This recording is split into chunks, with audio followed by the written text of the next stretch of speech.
Mind hacking. Uh-huh. ¿De qué se trata este concepto de hackear nuestra mente? Hackear la mente. Fíjate, es muy interesante porque estoy hablándote del 2017, estaba yo coachando a una empresa de tecnología, ¿ok?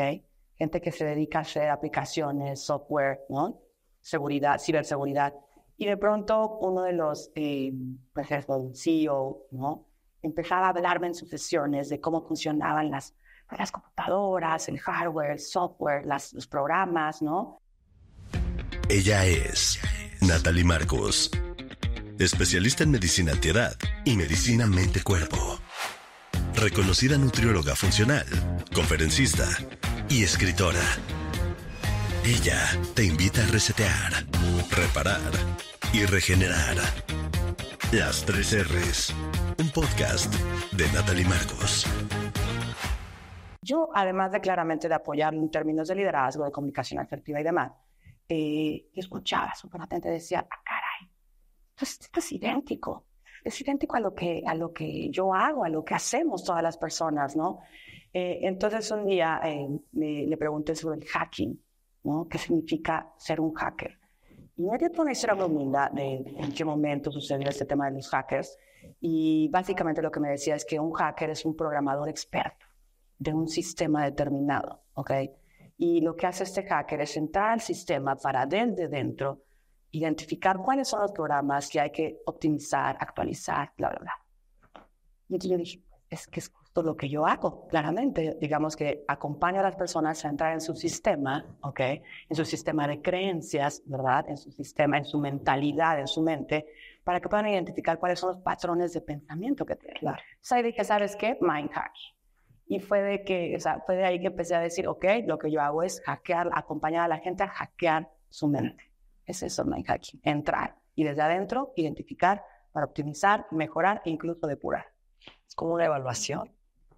Termina siendo, suena como a una evaluación, aunque creo que esa evaluación o análisis o identificación la hace la propia persona, Okay. ¿no? O sea, no es algo que yo hago, sino es algo que yo acompaño para que ellos puedan observar, ¿no? O sea, yo a través de preguntas, obviamente de coaching, ¿no? Empiezo a hacer estas preguntas para que ellos empiecen a autoobservarse y a identificar qué de todo lo que están observando funciona para lo que quieren lograr a partir de ese momento hacia adelante.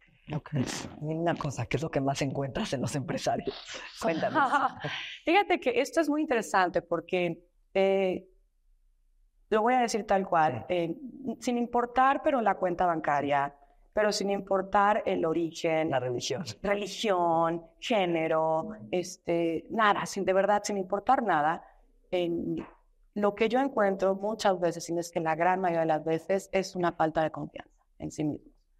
Y esto es muy potente. ¿Por qué? Porque, estamos hablando de gente que es experta en muchas cosas, que son súper cracks, súper top en lo que hacen. que manejan millones de dólares, millones de empleados, ¿no? Y colaboradores, ¿no? Y de pronto, pues otra vez, todos somos humanos y de pronto no hay áreas en nuestras vidas en las que no nos sentimos lo que los demás ven en nosotros, ¿no? Entonces, falta de confianza, sí. Eso es, ¿no? Eso es, sí, súper fuerte. Entonces, todos necesitaremos hacer este mind hacking desde niños, ¿no? Aprender a hacerlo. ¿Cómo los llevas a esto? Pues mira, yo creo que una de las herramientas que yo siempre pongo y que la verdad es que sí es una hasta condición, es hasta una condición para trabajar con las personas, ¿no? O sea, yo solamente trabajo con gente, primero que nada, que quiere. O sea, sí tienes que querer. Sí, están abiertos. Sí tienes que querer entrarle a un trabajo interno. A la incomodidad. A la incomodidad, por supuesto.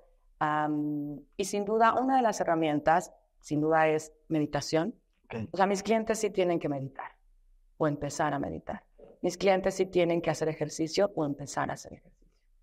Mis clientes sí tienen que, en una de esas, no en una de esas, hacer un journaling. Empiezan a hacer journaling si es que no lo hacen, ¿no? Y yo generalmente hago un journaling con mis clientes es de gratitud y de creación.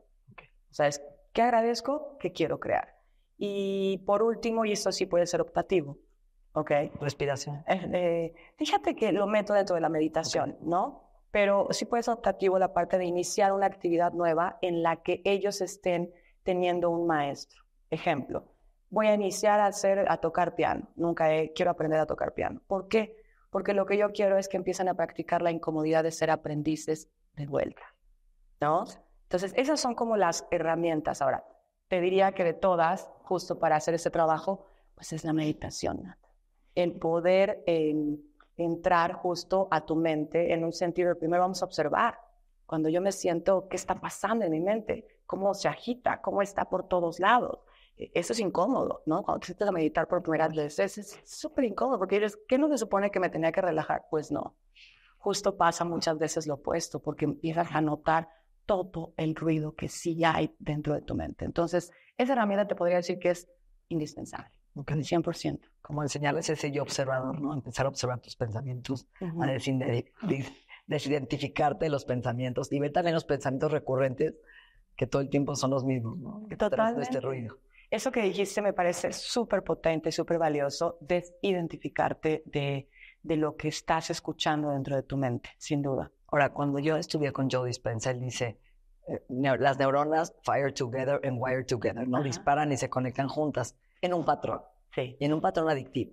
Sí. Porque tu cuerpo y tu cerebro siempre buscan regresar a la zona de confort, aunque te haga daño, a lo conocido. Ese patrón adictivo, ¿qué es? ¿Cuáles son?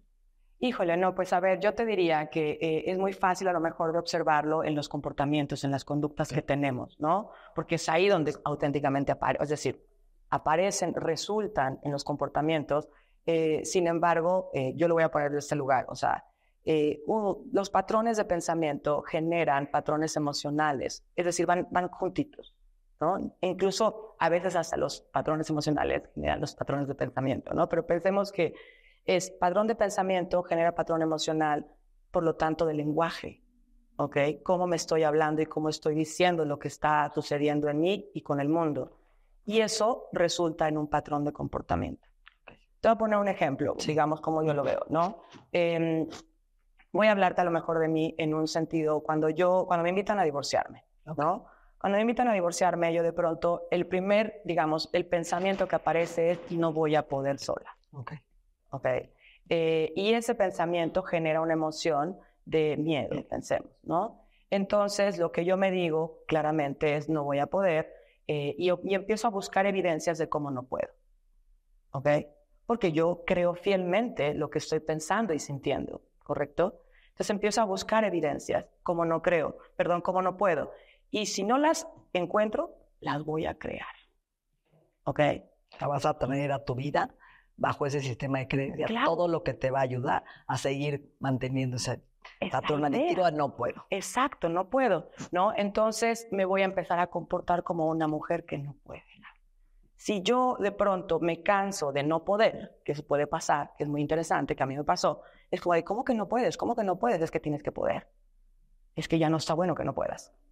¿Ok? Entonces, observo el patrón de comportamiento y entonces voy hacia atrás. En lugar de querer cambiar mi comportamiento de, sí voy a poder, y me voy y me aviento no sé, a vender mis servicios o lo que sea, a lo mejor pues ese camino yo lo veo más largo. ¿Ok? En lugar de regresar a la raíz y decir, a ver, ¿qué es lo que estoy pensando de mí? Porque lo que yo estoy pensando de mí termina siendo lo que yo creo de mí. Y lo que yo creo de mí termina siendo mi identidad.